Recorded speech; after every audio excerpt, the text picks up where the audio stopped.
আসসালামু আলাইকুম রহমতুল্লাহ বরাকাতু।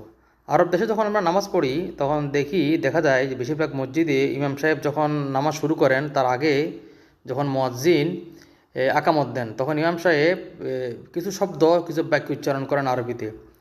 তো এই বাক্যগুলো সাধারণত আমাদের দেশে তেমন বলে না, কিন্তু আরব দেশে বেশিরভাগ মসজিদে বলে এবং বেশিরভাগ জুমার দিন তো অবশ্যই বলে।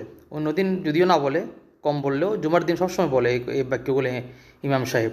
যেমন কি বলে, ইস্তাও ইস্তাও এটা দিলু, এর অর্থ হচ্ছে মানে সোজা হয়ে দাঁড়িয়ে যাও, কাতারবদ্ধভাবে দাঁড়িয়ে যাও। তারা কি বলে, তারা আসু, এর অর্থ হচ্ছে মানে লাগিয়ে লাগিয়ে দাঁড়ানোর জন্য বলে, সারিবদ্ধভাবে দাঁড়াও। তারপরে কি বলে, সুদ্দুল খালাল, খালি জায়গাগুলো বন্ধ করো।